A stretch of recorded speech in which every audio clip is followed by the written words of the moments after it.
All right, I would like to welcome everybody and thank you for tuning in with us. My name is Jared Sparr, and I'm the founder of the Restaurant Business Advisors Group. And this is the module on going green, where we review several common overlooked opportunities that I think most restaurant owners kind of overlook when it comes to going green in the process. And we've got our expert with us today who's going to enlighten us on all those missed opportunities. And one thing I wanted to express before we start is that did you know 9,000 businesses or restaurants specifically fail each year in their first year of business? It's a true number, and that's kind of the reason why we created the Restaurant Business Advisors Group and this educational series. So for more information beyond going green, you can go to our website, which is restaurantbusinessadvisors.com, or email us, which is info@restaurantbusinessadvisors.com. And today we have with us Sheldon Smith, who is a green energy consultant. Thank you for joining us today, Sheldon. Thank you, Jared, for this opportunity to talk with you. And tell me a little bit about your experience and your history with Green and the Restaurant Association. Well, I met you several years ago, and we've been talking about green opportunities, and both from a standpoint of being more efficient and providing a smaller ecological footprint on the planet. And you said you had 30 years of personal experience in both construction and environmental design. What's your educational background? I have a master's degree in architecture. I have been doing experiments with uh, energy. How close can I be off the grid and it still be economical for myself? And experiments in food production. Uh, I'm an organic grower myself, so So you enjoy the gardening process. you walk the walk. Yes. All right, and a quick introduction to myself. Again, my name is Jared Sparr. I'm actually a cash flow consultant. I'm the founder of the group, so I do most of the interviews, and my specialty is cash flow. And so, first, we're going to talk about what's the opportunity for restaurants. And I think the number that you gave me, if I'm correct, well, there's a study you told me, Sheldon, that in 2002, 80% of the energy that was used by a normal restaurant was actually wasted energy. Is that true? From the research I was doing and preparing for this, yes. And I It's don't have the citing of that source right in front of me. Uh, but I look at that and I said, wow, great opportunity for savings that impact your bottom line with, in many cases, minimal output of expense to move in that direction. I Uh, think, when we talked about it before, the numbers you came up with it was like $40,000 to $50,000 a year savings for a restaurant if they went green. yes, and I found that astounding because that goes right to your bottom line. It's not the if your margin is say a restaurant it has a 5% margin. When you can get on many of the and what I would call low-hanging fruits, when you implement those things into your restaurant facility, you can get a return in a year to 3 years. And at least for the items that you can get that fast a return, I don't know how fast your return is in on all your other elements in the restaurant if your margin's only 5%.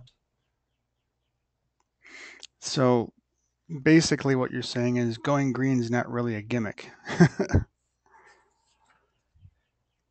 Uh, in my mind, no. There's what I call greenwash, and that is gimmicky, where you can attempt to do your branding uh, as being green, and that people want to be doing the right thing, so they're buying products that are branded as green.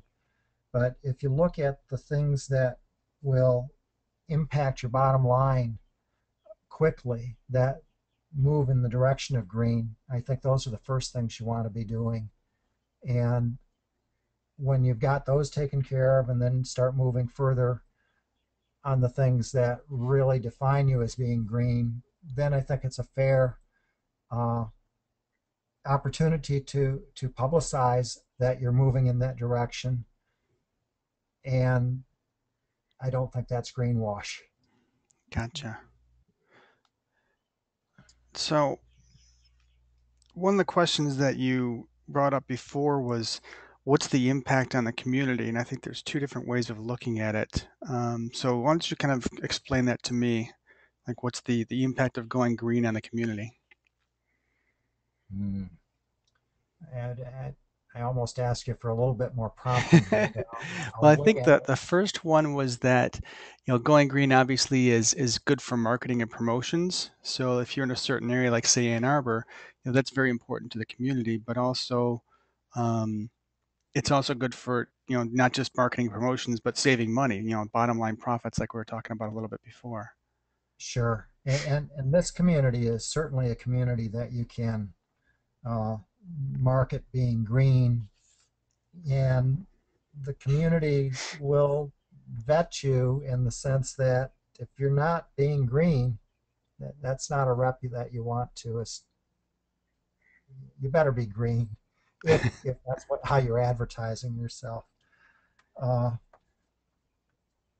but the bottom line, if you can save energy and get a return on investment, one of the things I like to use, if you have the opportunity to put in LEDs where appropriate, that's something to look at very quickly. Which was one of my next questions was where is a new restaurant owner or restaurant owner, where's the best place for them to start? Uh, I go into many restaurants and facilities, even around here, and I see that many of them still have incandescent lighting in places, and I'm shocked at that for a couple reasons. Fluorescents provide uh, better energy savings, which goes quickly right to your bottom line, but LEDs don't have the mercury issues and have much longer life than any fluorescent that I've looked at. And while you can do uh, uh, sodium lights and other type of lighting, I'm really fascinated and impressed with the LEDs. Where LEDs don't necessarily work well is where you've got high heat environments, or that the aesthetics of your lighting you want tweaked just so. Uh, but LEDs work great in your signage where you have to go at a distance, or the cost of replacing the light bulb is the labor cost, maintenance cost of replacing the light bulb or, is more than the cost of the lamp itself. And then the life of the lamp is up to 50 to 100,000 hours. It just, they pay in a 40-hour, if a light's on more than 40 hours a week, they can pay for themselves in significantly less than a year. So what kind of investments can you make that you get a payback of more than 100% annual? And that was something that you brought up when we were talking last weekend that I was just really surprised at the cost of the labor to replace like a hard to reach lamp, kind of a situation that the savings just in the labor cost would probably pay for it the first time you go to replace it or don't have to replace it. So Yes, and bulbs that need or lamps that need to be replaced once or twice a year, and sometimes more frequently with incandescents, uh, pay for themselves real fast. We had spotted last weekend when we were talking exit lights in the restaurant or the facility that we were at, one of the restaurant light, the exit lights was out, and they had not used LEDs in their exit lights, which I was surprised because they're on 24/7. Uh, Beyond that, there's liability for your exit lights being out if the fire department comes by or if you have an issue and people couldn't find the exits. So it's a little bit more than just the lights themselves. Yes. All right. So supply chain, how does going green kind of apply to the supply chain? Like where do supplies come from and where does waste go? Yeah. Uh, in my vision of a more ideal world would be that all your food was local sourced, that it was organic, and you wouldn't be shipping foods from uh, 2,000, 1,500 to 2,000 miles away. Uh, the transportation costs, the uh, loss of quality food over that period of time and storing, and that the waste that was from that food went back to your local gardens and compost and stuff to build your local food sources up. That's my ideal vision. The cost issues when you're dealing with organic foods and some of the premier or higher end foods, uh, sometimes they can be more costly. But I think and this goes back to what are your community impacts when you have foods that are don't use as many insecticides, herbicides, and fungicides on them. The community's health is much better. And the EPA, I was just reading today, um, identifies some 60% of the foods have insecticides on them that have been determined that those insecticides are carcinogenic. And while that doesn't mean that translates to the food that you're absorbing, I sometimes wonder. Yeah. And I strive towards more of a organic base for those reasons. So it's not just hardware like changing lights, it's the way that the restaurant or the business in general does business. Indeed. Okay. And we talked about the local and organics. Do you find it to be fairly difficult for restaurant owners to find suppliers for that? Sometimes around here, I know several restaurant owners have been looking at CSAs that could supply a portion of their restaurants.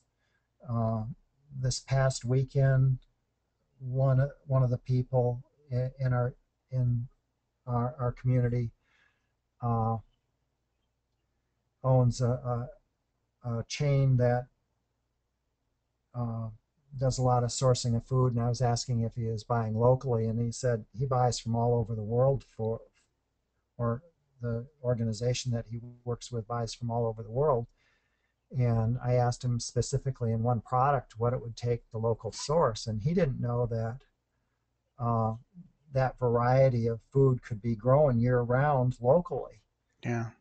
And so I, uh, it's a matter of looking at finding out what's available locally and finding suppliers that can supply. And I also wonder, can they supply at a competitive price? Yep. Or how much is the premium? In some cases, it's better pricing. Yeah, surprisingly. My ironically, my family is in the farming business, and that's what I grew up in. And my dad has greenhouses still, and he grows locally tomatoes, squash, cucumbers, peppers, and strawberries year round. So, any Yes. time of the year you can get, he sells 350 pounds to 500 pounds a week of just tomatoes. That's fantastic. I wasn't aware that he was doing that kind of volume the last time we talked. The last time I was in one of his greenhouses, I was surprised to see it's a lemon tree that he Yeah. bought many years ago, and it Yeah, I was think that's just loaded. more for fun. He's got lots of those. Yes, So environmental systems, and this is back to the hardware. and that lemon tree is growing in Michigan. So Yes, yes, for those that don't know where we're located, his lemon orange, it's amazing because and it's under glass is the main thing. When you put it under plastic, like the plastic greenhouses, the newer ones, not hmm enough light gets through. But under the yeah, glass, enough light gets through where it survives just fine. I would Um, ask technical things on that, but another time. explain I to have a me hoop house myself. what is a BTU? Because when we talk about heat and air conditioning and all that, one of the things that comes up is the BTUs. What exactly does that mean or stand for? In the English language, it's British Heating Thermal Units. Uh, in European energy,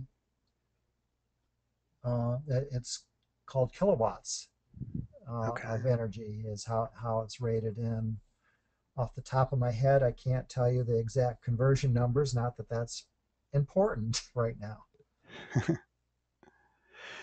And with like heating, cooling, air conditioning, how does it apply to restaurants? Because I know in the kitchen, obviously, there's a lot of heat from cooking, and then you've got different temperature controls for like the dining area.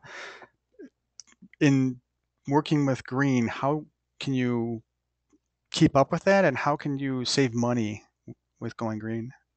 Yeah, that gets into a lot of engineering details, but uh, back to the original thing that we were talking about, that 80% of the energy is uh, waste energy.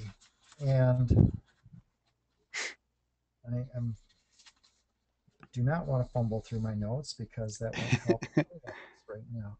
But 17% of your energy goes to the heating, ventilating, and air conditioning. If you could take the waste heat off of the discharge leaving your kitchen, your cooking, and use that waste heat to heat other parts of your building, that would be a good thing. If you could intensify that waste heat to do other work for you, that would also be a good thing. And it gets really into the details of the engineering. But one of the things that I look at of the HVAC is, are you using chilling units that do the recovery of your heat, or that the heat is actually driving your chiller units? And Interesting.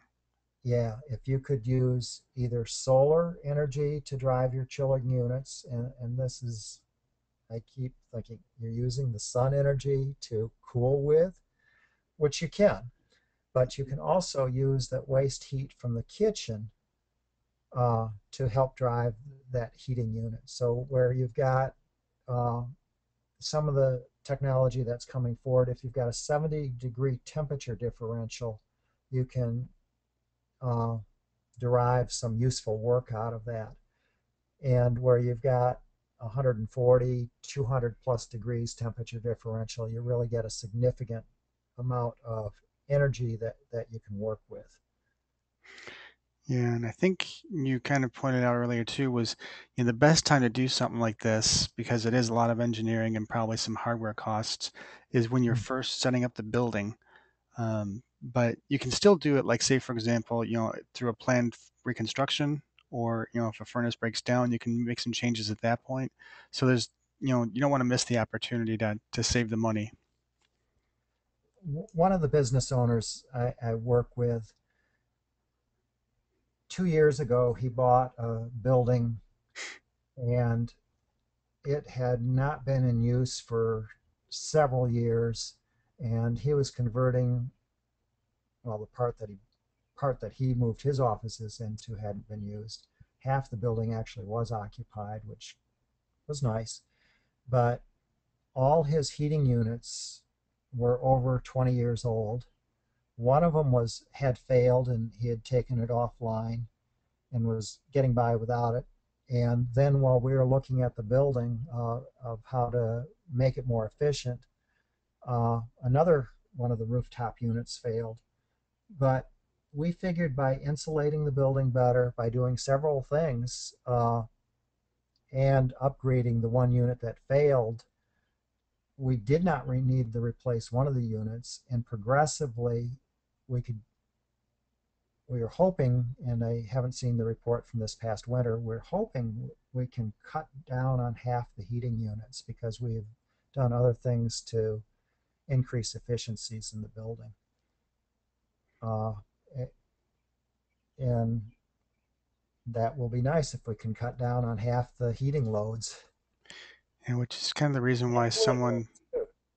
like a business owner would want to work with you as an expert because I think a lot of times they just go to their local HVAC supplier who's servicing them now, and that person wants to sell them their products, obviously, versus, actually looking at the whole picture of what opportunities are out there. So Well, yeah, in the case of his building, they would have just replaced with the newest and greatest uh, HVAC systems there and wouldn't have looked at, without bringing in an engineering consultant, wouldn't have looked at uh, how to reduce the loads on the building. interesting. So tell me some other ideas on how, like specifically a restaurant owner can cut costs. And I think the one that you brought up before was like temperatures in the freezer and programming those for different times of the day. Sure, it's important in my mind that you don't have your uh, heat exchange unit where you're trying to cool uh, on in the middle of your black roof in the sun. And I've seen businesses and restaurants have that condition, and it makes the unit have to work all that much harder. Significantly cost difference when it's sitting out in the sun on a black roof versus in the shade, possibly where you've got a nice breeze coming from having naturally cooled the air into the shade, and then when you've got your heat exchange units, when you're cooling in the shade, they're having to do a whole lot less work. Uh, so that's a design element, but it can significantly impact your loads. And more once you've done that, then further looking at to the degree you can let your temperatures drift colder or hotter. At night, it's a lot cooler outside, so if you can let the building temperature or your cooling unit drop a couple degrees cooler at night, that you're essentially working it more. Then during the hotter part of the day, when the unit is actually starting to warm up from the thermal loads, the sun and occupancy of the building, if you can let it come warmer for a degree or two, still keeping the food cold enough and not cooling it to the point that things that shouldn't freeze are freezing. But when you can let that drift that 5 degrees or so, you can make some savings. I That's don't know all, how many buildings pay attention to that kind of detail. and that's all programmable with thermostats. Yes, yes. Very It, cool. it be just such a nuisance of reliability to have be trying to do that manually. Yeah. Well, one thing we haven't talked about, and I think is important because it's probably the first question that most business owners have, is how am I going to pay for this? Uh, on the items, and this was a question I had for you. Uh, on the items that are 1 year return on investment, and some of these things will take longer than 3 years. But I think if you're under 3 years on the things that can get a payback, uh, there are many companies. I think you mentioned that you might be among them that could help with carrying that financing so that the customer uh, or the building owner, business owner, was not carrying the burden of the financing.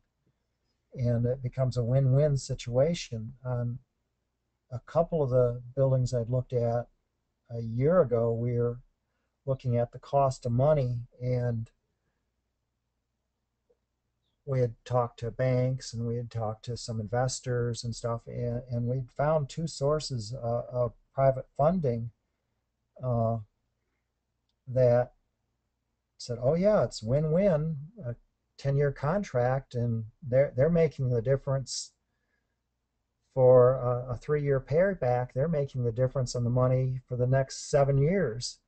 And we looked at the value of our money and said it's cheaper for us to finance it ourselves. However, the opportunity certainly was there to finance it from other people, so what would not have cost out of pocket for the businesses I was looking at.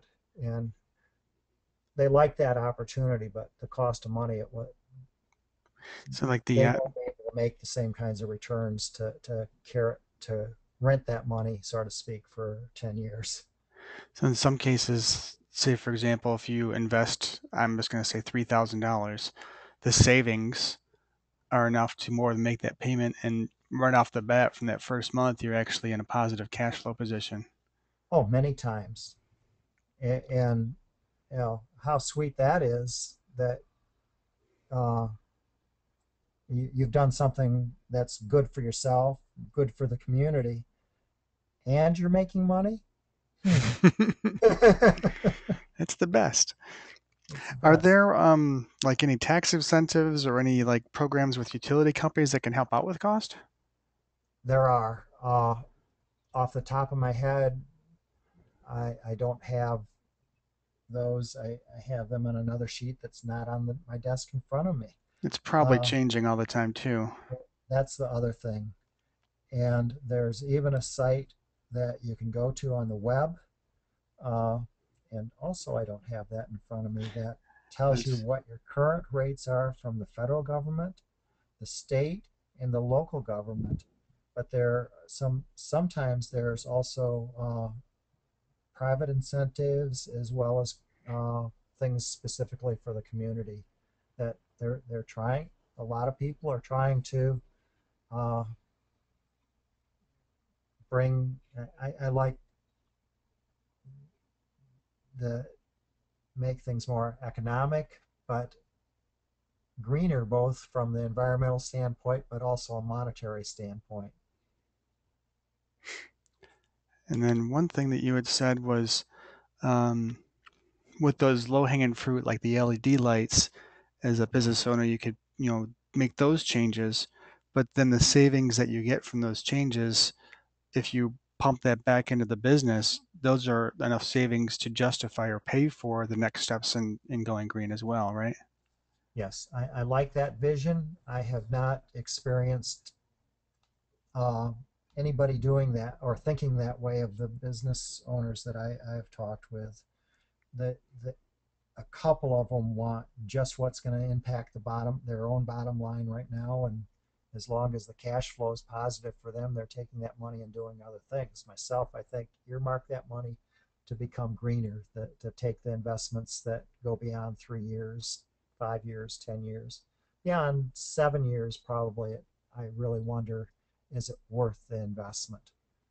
Gotcha. Uh, but some companies are investing out at 30 years. I the Seems like cost of my that's money, it makes that very dubious. probably the larger corporations, I think, are more in that long-term planning stage. Perhaps, So yes. one thing I think we've learned just through this exercise is that going green is a lot more than just saving energy. It's and it's a lot more than changing out lights. It's a whole system in the way that you do business. Um, there's different certifications out there. So tell me, if someone wanted to get quote unquote green certified, what's the process or the best way to go about doing that? I thought I saw it on one of the slides, and of all the things I've come across for the green certifications for restaurant, uh,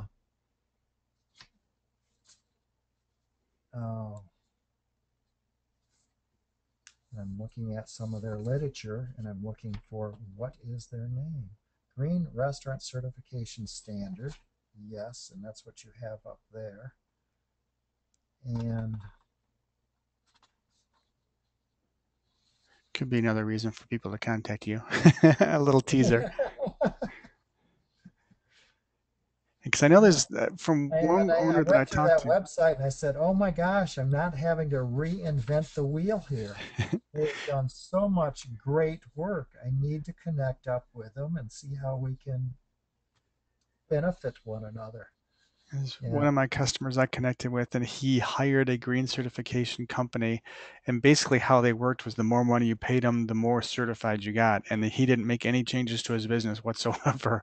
I'm like, well, that doesn't make any sense at all. So I think, that you want to work with the right company to get the best results, obviously. It's not just Yes. about, paying for a certificate that you can stick on your wall. It's more about walking the walk and Well, speaking the certainly. talk.